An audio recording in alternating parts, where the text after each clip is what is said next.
दोस्तों, आज की कहानी है बहनें ऐसी क्यों होती हैं। मैं अपनी बहन को ज़्यादा पसंद नहीं करता था। उसकी शादी हो चुकी थी लेकिन मैं कभी उसके घर नहीं गया। बस माता पिता ही उससे मिलने जाते थे। मुझे पता भी नहीं था कि वह किस हाल में है।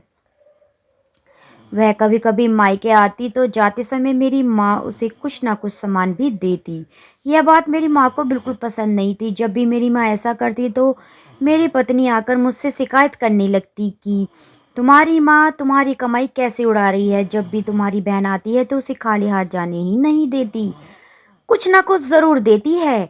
तुम अपनी माँ को बता दो, यह सब नहीं चलेगा। पत्नी की बातें सुन सुनकर मुझे भी गुस्सा आ गया। मैं अपनी माँ के पास गया और कहा, माँ ये सब क्या है। जब भी बहन आती है तो तुम कभी साबुन चावल का थैला तो कभी दालें सब कुछ उसे देती हो। मेरी कमाई तुम्हें दूसरों में कैसे उड़ाओगी तो तुम्हें भी इस घर से निकाल दूंगा, ऐसा खर्च करोगी तो। बहन ने मेरी और माँ की बातें सुन ली। 1 घंटे बाद बहन मेरे कमरे में आई और कहने लगी, भाई जरा रिक्शा ला दोगे, मुझे अपने घर जाना है। बहन की बात सुनकर मैं मन ही मन बहुत खुश हुआ, लेकिन दिखावे के लिए बहन से कहने लगा, थोड़े दिन और रुक जाती बहना। नहीं भैया, बच्चे की स्कूल की छुट्टियां खत्म हो गई हैं, अब मुझे घर जाना है। घर भी संभालना है, साफ सफाई करनी है, इनकी स्कूल ड्रेस भी तैयार करनी है। फिर वह चली गई। पिताजी के मरने के बाद जब घर का बंटवारा हुआ तो हम दोनों भाइयों ने आपस में ही बंटवारा कर लिया, लेकिन उसमें से भी बहन को कुछ नहीं मिला। वह फिर भी खामोश रही, इससे कोई शिकायत नहीं की। लेकिन हमारी माँ बहुत रोई और कहने लगी कि अपनी बहन को भी कुछ दे दो। लेकिन हमने अपनी माँ की एक ना सुनी और माँ को डरा धमका कर चुप कर दिया गया। हम बेचारी विधवा माँ औरत को अगर हम उसे घर से निकालते तो वे कहाँ जाती, इसलिए चुप हो गई। भाई साहब ने अपना हिस्सा बेचकर शहर जाकर नया काम शुरू कर दिया और वहीं रहने लगे। हमने अपनी बहन के साथ जैसा व्यवहार किया था उसकी सजा तो हमें मिलनी ही थी। भाई साहब का कारोबार बर्बाद हो गया, वह मजदूरी करके अपना पेट पालने लगे। मेरे बड़े बेटे को भी टीबी हो गया, इसके इलाज में लाखों रुपए खर्च हो गए।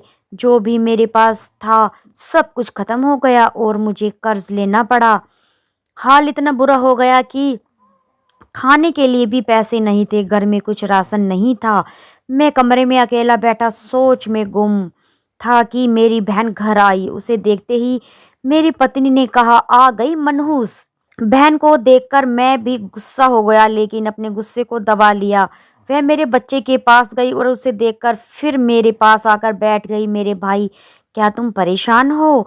यह कहते हुए उसने मेरे सिर पर हाथ फेरा। बड़ी बहन हूँ तुम्हारी, तुम मेरी गोद में खेले हो, अब देखो अपनी बहन से भी बड़े हो गए हो कि बहन को कुछ नहीं बताते, अपना दुख भी नहीं बांटते। यह कहते हुए उसने अपने सोने के कंगन निकाले और मेरे हाथ पर रख दिए। मेरे भाई, परेशान ना होना, ये कंगन बेच दे, अपने घर का राशन भर दो, अपने बच्चे का इलाज करा लो और पैसे की ज़रूरत हो तो बेझिझक कह देना अपनी बहन से, मैं तुझे इस हालत में नहीं देख सकती। और हाँ, जाकर नाई से अपनी दाढ़ी भी बना लेना, देख कितनी बढ़ गई है। मैं आश्चर्यचकित होकर बहन को देखे जा रहा था और वह कहने लगी, भाई इस कंगन के बारे में किसी से ना कहना, तुझे मेरी कसम है। मेरे माथे को चूमा और कहने लगी, चल अब चलती हूँ, तेरे जीजा जी अब बच्चे आते होंगे फिर आऊंगी। मैं पहली बार उसे घर के बाहर तक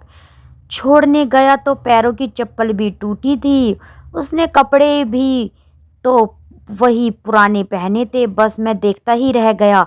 मैंने तो कभी अपनी बहन की घरेलू हालत जानने की कोशिश नहीं की, लेकिन जब उसने मुझे बुरे हाल में देखा तो दौड़ती हुई आई और अपने सोने के कंगन दे दिए ताकि मैं अपने बच्चे का इलाज अच्छे से करा सकूं और अपने घर का हाल सुधार सकूं। मैं सोचने लगा और मेरी आंखों से आंसू निकलने लगे कि हम भाई भी कितने मतलबी होते हैं। मैं कुछक भाइयों की यहाँ पर बात कर रहा हूँ। सभी भाई वैसे अच्छे होते हैं, अपनी बहनों को पल भर में ही बेगाना कर देते हैं और बहनें अपने भाइयों का जरा सा दुख भी बर्दाश्त नहीं कर पाती। मैं उसके कंगन अपने हाथों में पकड़कर जोर जोर से रोने लगा। दोस्तों, अपनी बहन अपने ससुराल में न जाने कितने दुख सहन कर रही होगी। कुछ समय उसके पास बैठकर उसका हाल चाल जानने की कोशिश ज़रूर करें। मालिक सभी बहनों की झोली खुशियों से भरे।